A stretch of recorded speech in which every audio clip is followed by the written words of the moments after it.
नमस्कार, आप सभी का एक बार फिर से अपने ज्ञान पाठशाला यूट्यूब चैनल पर बहुत-बहुत स्वागत है। आज हम फिर आए हैं एक बहुत ही महत्वपूर्ण विषय पर चर्चा करने, जो कि है देशभक्ति। चलिए फिर शुरू करते हैं। सबसे पहले हम ये जान लेते हैं कि देशभक्ति क्या है?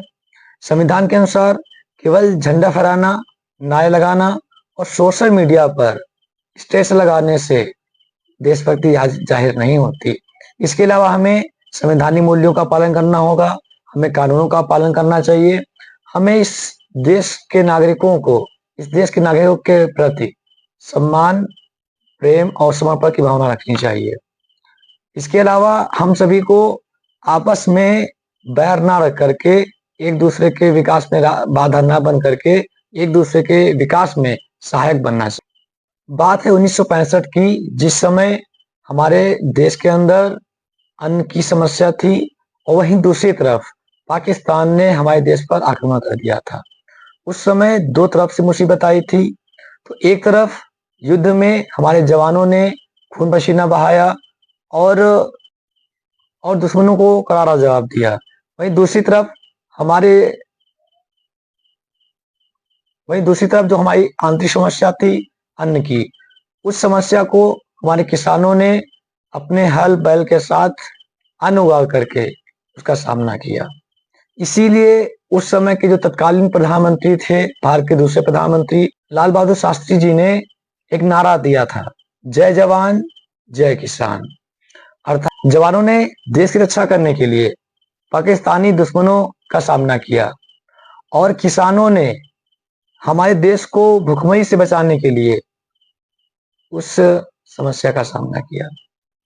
उसी समय प्रधानमंत्री जी ने कहा था, आजादी की रक्षा केवल सैनिकों का काम नहीं, पूरे देश को मजबूत करना होगा।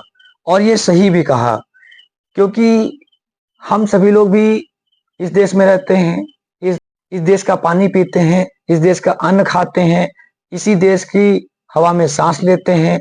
तो हमारा भी उतना ही दायित्व बनता है जितना उन सैनिकों का जो इस देश की रक्षा कर रहे हैं। अधिकतर लोगों का ये सवाल रहता है कि मैं तो पुलिस में नहीं हूँ, मैं आर्मी में नहीं हूँ, मैं अपनी देशभक्ति कैसे जाहिर करूँ? तो इसके अलावा अगर आप भारत में किसी भी पद पर हैं, आप अगर अशिक्षित भी हैं, अमीर गरीब कोई भी हैं, कुछ भी हैं, तब भी आपके पास एक विकल्प रहता है अपनी देशभक्ति को जाहिर करने का। जैसे कि यदि आप डॉक्टर हैं, तो आप निस्वार्थ भाव से, अगर कोई गरीब आप उसके पास पैसा नहीं है, तब भी आप निस्वार्थ भाव से उसका इलाज कर सकते हैं और इस देश को स्वस्थ बना करके अपनी देशभक्ति को जाहिर कर सकते हैं। और यदि आप शिक्षक हैं, तो आप अपने भारतीय बच्चों को पढ़ा करके एक सुयोग्य नागरिक बना करके इस देश को सौंप दीजिए, ताकि ये देश पर भार ना बने, बल्कि इस देश के भार को अपने कंधों पे लेकर के चलने में सक्षम हो सके। भले ही उनके पास फीस ना हो, अगर वो फीस देने में सक्षम नहीं है, तब भी आप उनकी सहायता कीजिए। यदि आप माता-पिता की भूमिका में हैं, तो आप अपने बच्चों को ज़रूर शिक्षित कीजिए, क्योंकि यदि आपके बच्चे शिक्षित होंगे, तभी वो इस देश के काम आ सकेंगे और इस देश को विकास के रास्ते पे लेके चल सकेंगे। आप लोगों ने अखबार में तो पढ़ा ही होगा या समाचार में सुना होगा कि बहुत सारे ऐसे अभिभावक हैं जो ऑटो रिक्शा चला करके, ठेला लगा करके और जो भी वो नशा करते थे, वो नशा को छोड़ करके उन पैसों को बचा करके अपने बच्चों को शिक्षित करने में लगाया। वास्तव में महान है ऐसे माता-पिता।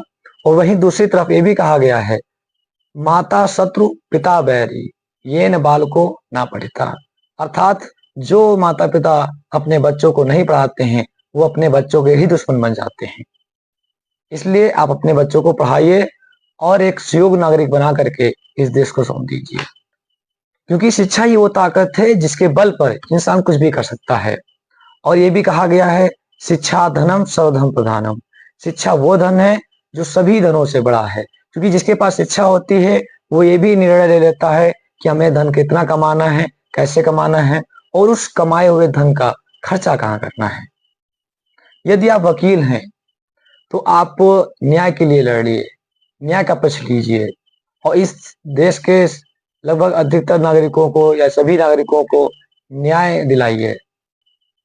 ऐसा करके आप भी देशभक्ति को जाहिर कर सकते हैं। आपको संविधान ने सबसे बड़ी ताकत दी है वोट डालने की। जरा सोचिए, प्रधानमंत्री का वोट और आम जनता का वोट एक बराबर होता है। आप इस वोट का इस्तेमाल सही कीजिए और इस वोट को मांस, मछली, दारू या किसी भी गिफ्ट में मत बेचिए। इस वोट का सही प्रयोग करके एक सही नेता चुनिए जो आपको इस देश को प्रगति के रास्ते पे लेकर चल सके। यदि आप विद्यार्थी हैं तो आपको रटने के अलावा तार्किक और वैज्ञानिक आधार पर शिक्षा लेनी चाहिए ताकि आप अंधविश्वास के जाल में न फंस सके। बहुत सारे अभ्यर्थियों को हमने देखा है, अखबार में भी पढ़ा है कि वो पुलिस की तैयारी कर रहे हैं या आर्मी की तैयारी कर रहे हैं। उनका उद्देश्य होता है कि मैं भी आर्मी में भर्ती हूं और देश की रक्षा करूं। हो सकता है कई बार वो फेल हो जाते हैं और उस गम के कारण वो आत्महत्या तक कर लेते हैं। ऐसा मत करिए, प्लीज ऐसा मत करिए, क्योंकि अगर कोई ऐसा नौकरी पाने की इच्छा रखता है तो उसके दो ही उद्देश्य होते हैं। पहला उद्देश्य क्या है? देश की रक्षा करना, देश की सेवा करना। और दूसरा उद्देश्य क्या होता है? पैसा, यानी कि सैलरी। तो अगर आपका उस पर सिलेक्शन नहीं होता है तो अब भी आप इस देश में रह करके आप कमा भी सकते हो और इस देश की सेवा भी कर सकते हो। देशभक्ति पर ये मेरे विचार थे।